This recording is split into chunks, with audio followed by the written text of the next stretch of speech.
Necesitamos abrir los ojos, despertar a un sinfín de realidades que conviven a nuestro alrededor. Si todos somos diferentes y somos conscientes de ello, ¿por qué discriminamos? Si la diferencia nos enriquece a todos, ¿qué hacemos con esa diferencia? ¿Por qué es importante la diversidad social? ¿Por qué debemos preocuparnos por formar una sociedad inclusiva y accesible para todos? ¿Será tan difícil sacarnos el velo del prejuicio, abrir nuestros ojos y dejar de lado la indiferencia?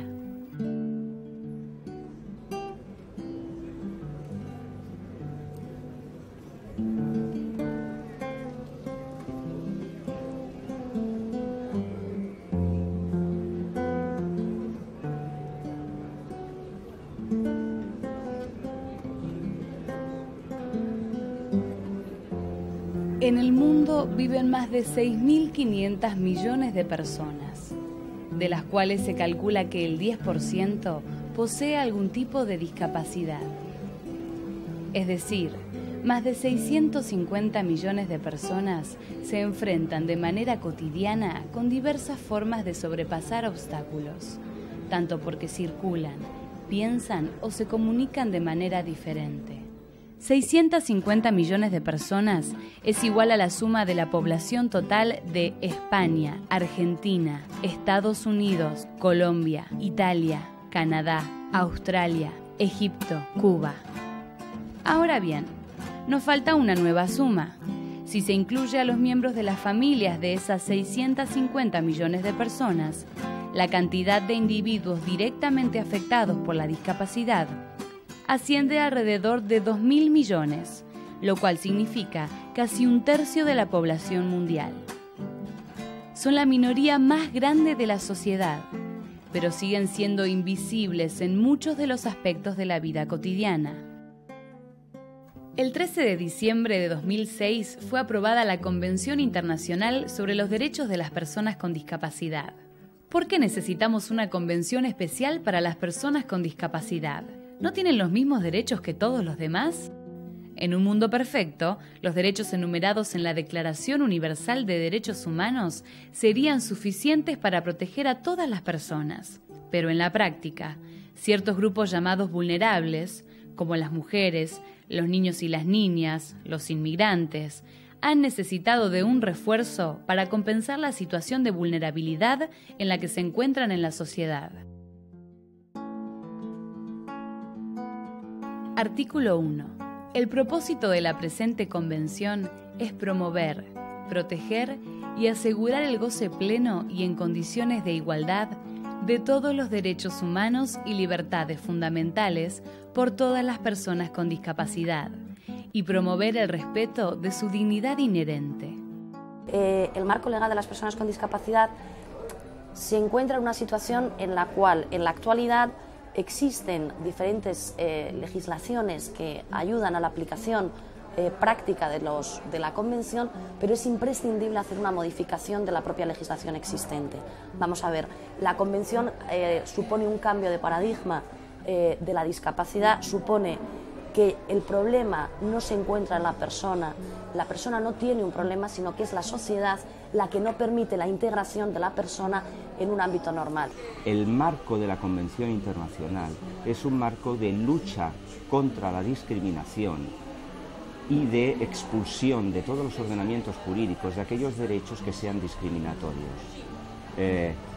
Esto que nos permite a nosotros ir un poquito incluso más allá de la Convención, bien, y plantear que este nuevo marco es un marco que puede favorecer determinadas políticas públicas que ayuden a todos aquellos colectivos que están en una especial situación de vulnerabilidad.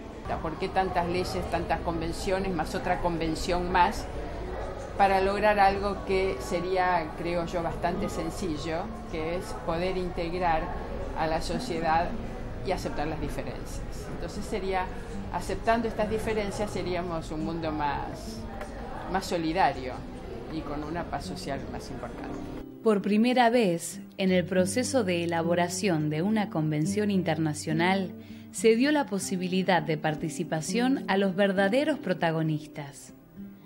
Las personas con discapacidad pudieron ser parte de la construcción de sus propios derechos. Y creo que es lo que hay que resaltar y hay que hacer una especie de homenaje cada vez que se habla de la Convención a la participación de las personas con discapacidad, y que si la Convención se elaboró así, respetando este principio, y fue se llevó una convención tan buena, deberíamos respetarlo en el ámbito de las políticas locales, elaboración de leyes, de políticas de cualquier ámbito, es decir, de la mano de las personas con discapacidad, ¿no? Participar en un proceso de elaboración de un tratado internacional de derechos humanos es una experiencia fenomenal, increíble. Yo creo que algo que le marca a uno la vida, definitivamente.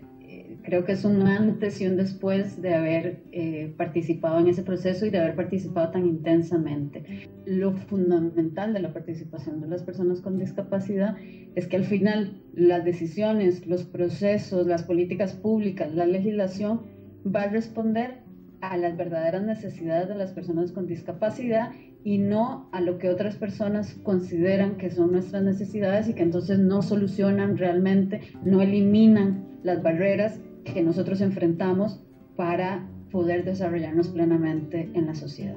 En este contexto de desarrollo de estrategias para la implementación de la Convención, fue creado el Observatorio Hispano-Argentino de los Derechos de las Personas con Discapacidad y Situación de Vulnerabilidad.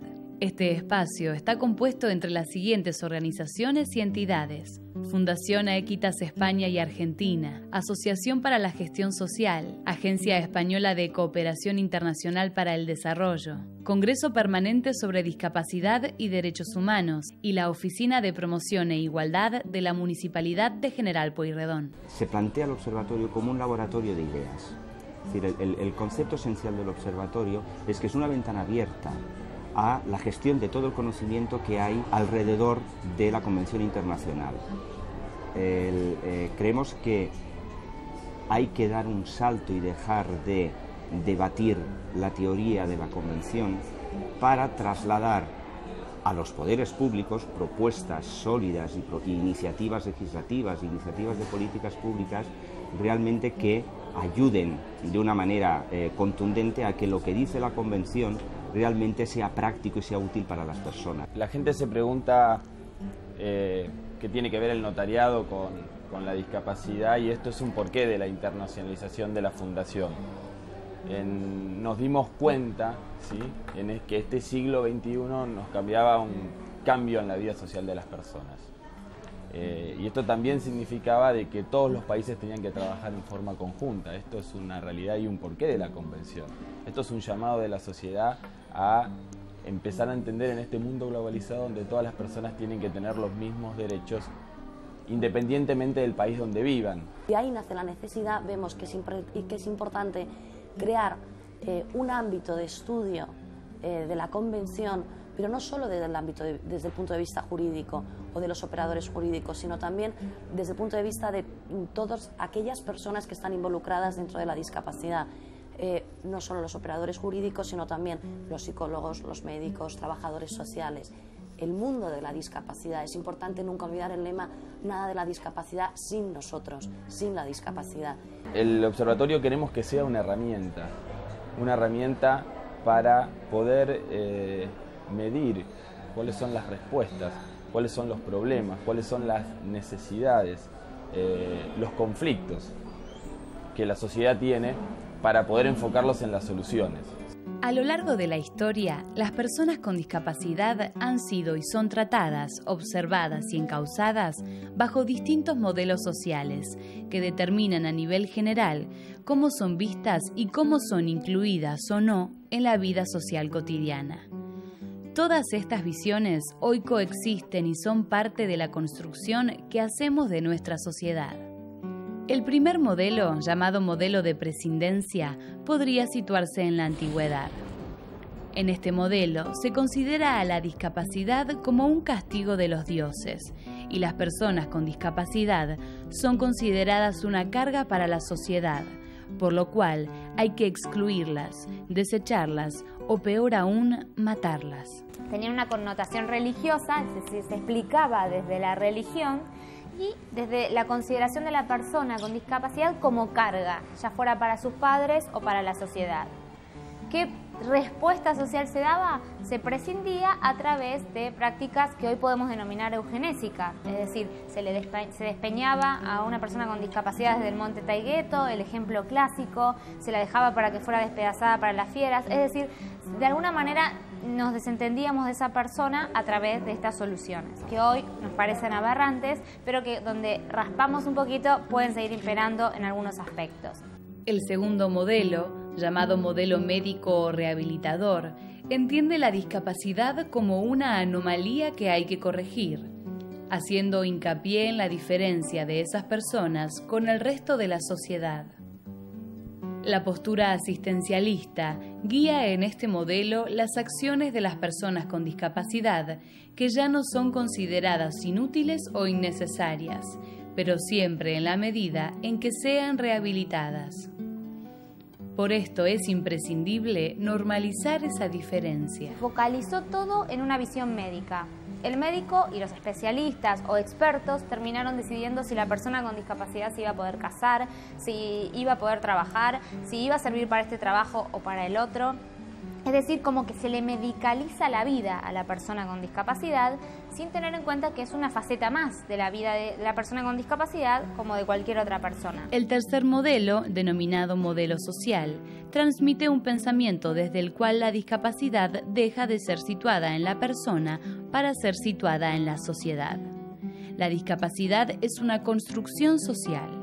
Es producto de la manera en que hemos construido nuestras ciudades, los productos y los servicios, e incluso de la manera en la que hemos concebido al propio ser humano. La importancia ahora recae en la diversidad de las personas y el poder de enriquecer a la sociedad desde estas diversidades, entendiendo que toda vida humana es igualmente digna. Primero, que las personas con discapacidad tienen autonomía, tienen la posibilidad, al igual que el resto, de decidir dónde, con quién vivir y el modo en que vivir.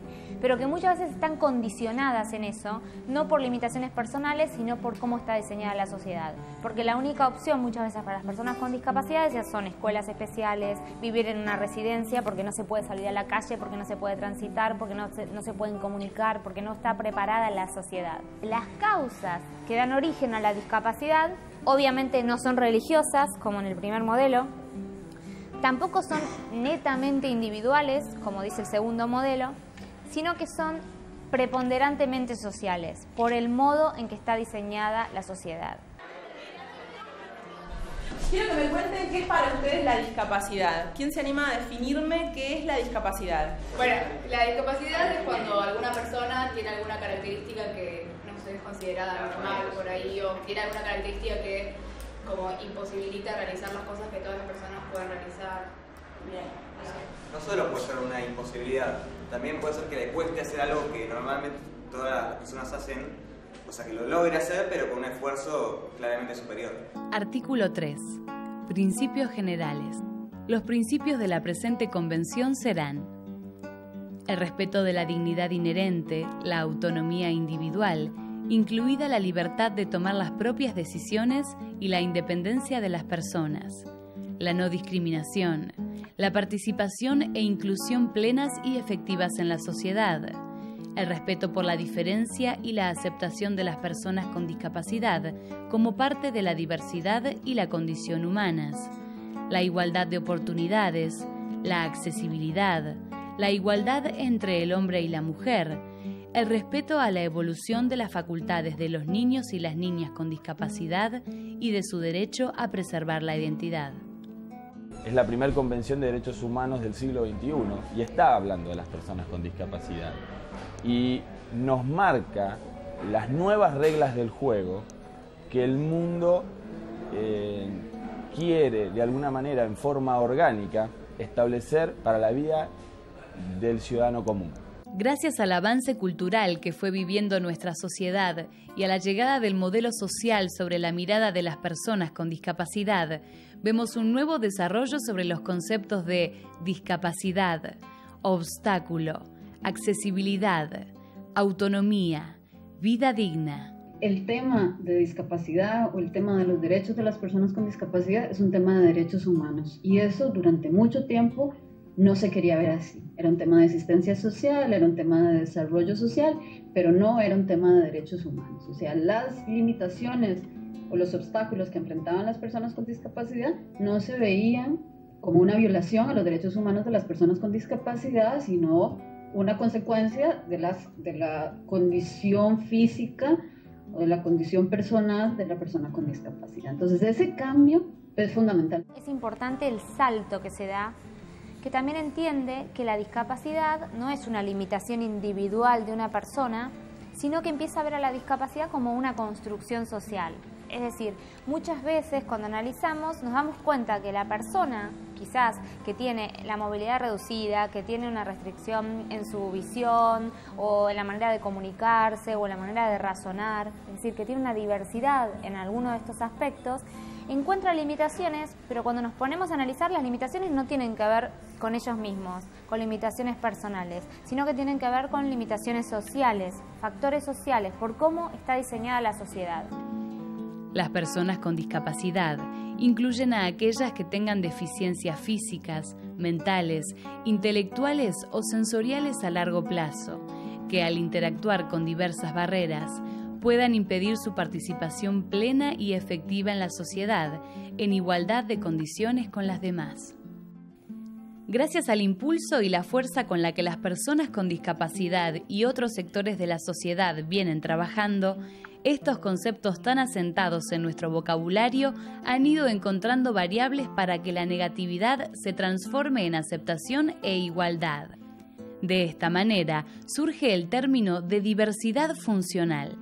Las mujeres y hombres con diversidad funcional son diferentes de la mayor parte de la población desde el punto de vista físico, psíquico, mental o sensorial. Por ejemplo, para desplazarse, una persona con una lesión medular habitualmente utiliza una silla de ruedas, mientras que el resto de la población lo hace utilizando las piernas. Misma función, manera diversa.